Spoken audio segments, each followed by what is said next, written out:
ladies and gentlemen, time is for my guests. आज मेरा पहला गेस्ट नहीं है, आज मेरा दूसरा गेस्ट नहीं है, आज ये दोनों साथ आ रहे हैं. In fact this is the first time I'm actually meeting them like this. I've met her before, लेकिन आज मेरी पहली मुलाकात इनसे हुई है. But first, this is what we're going to do. एक छोटा सा पैकेज है जो हमने सिर्फ आपके लिए बनाया है. Please watch this first. Here we go. मेरे लिए बोल बहुत से सवालों का जवाब है.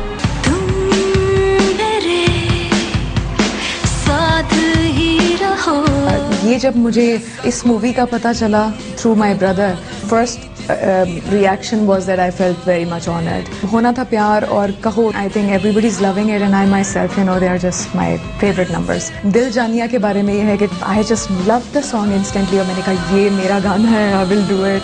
और मुझे लगा जैसे मेरे लिए ही बना है, बिल्कुल आवाज़ पे स्केल फिर हम लोगों ने सेट किया उसका, और वो ओरिजिनली मैंने उस तरीके से किया कि उसमें मुझे कोई स्केल्स का इशू नहीं था because it was my own thing. तो मुझे बड़ा मज़ा आया गा के.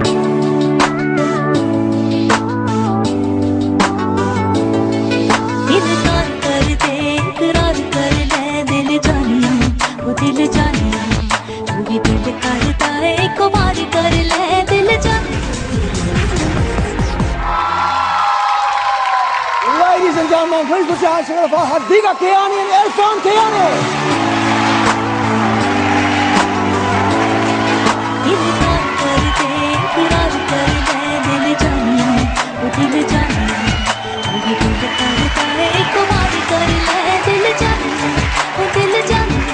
Alright, जी अस्सलाम वालेकुम once again.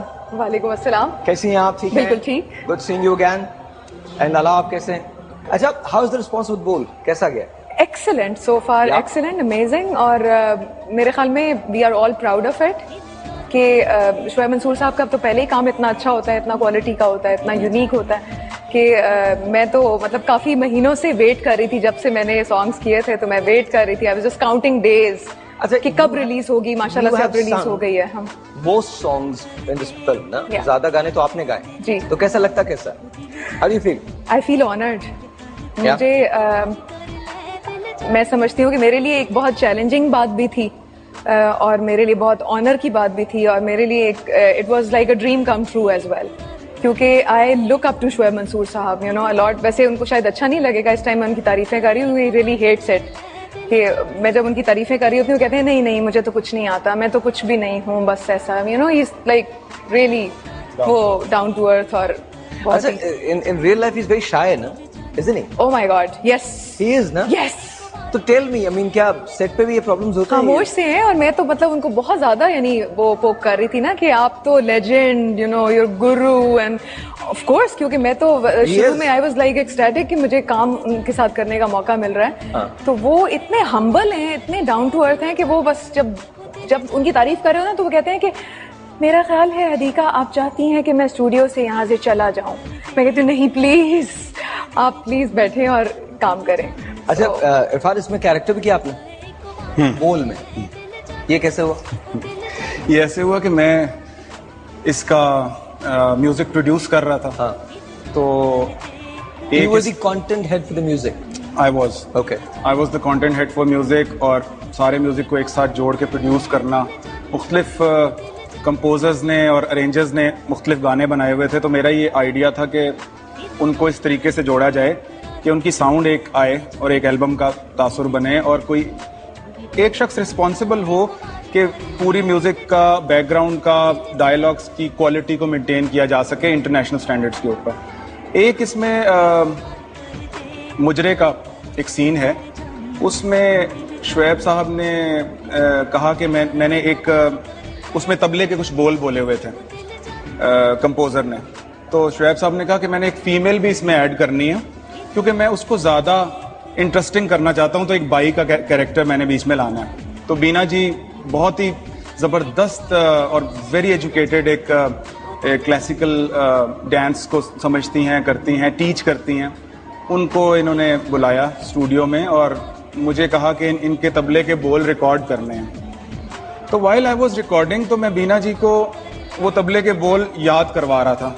कि मैं लिख के दे रहा था कि बीना जी अगर इस स्पीड में कहा गया ना दिन दिन दिन दिन दागे दिन दागे टिकट दिन दागे दिन धा धा धा, तो बीना जी के अच्छा आराम से बताओ. जाता भी है. तो सीरियसली हाँ.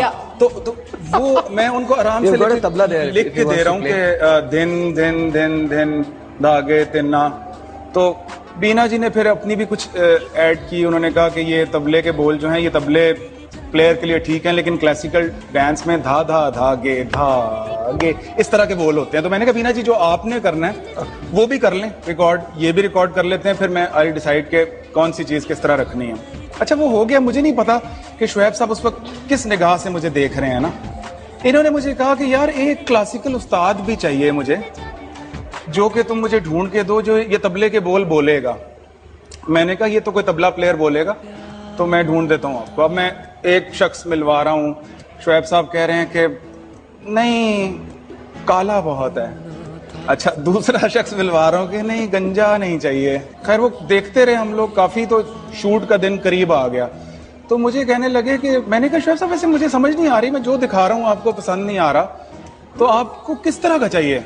कहते यार बस उसके घुंघराले बाल हों और जाकिर हुसैन टाइप पर्सनालिटी हो। मैं जाकिर हुसैन तो पाकिस्तान में मुश्किल ही मिलेगा, गुर्बत ही इतनी है, तो यहाँ तो बाल उड़े ही मिलेंगे, रंग भी काले मिलेंगे, करेंगे क्या। खैर शूट से एक दिन पहले मुझे कहने लगे कि इरफान साहब मैंने सोच लिया है, बड़ा धीमा बोलते हैं ना शुएब साहब, ये रोल आप करेंगे। तो मैंने कहा नहीं शुएब साहब मैं नहीं करूँगा। कहते आपके पास दो चॉइसेस हैं, या तो आप क्लासिकल उस्ताद का रोल कर लें या फिर आप एक तमाशबीन का रोल कर लें। अब मैंने सोचा कि यार तमाशबीन से क्लासिकल उस्ताद बेहतर है।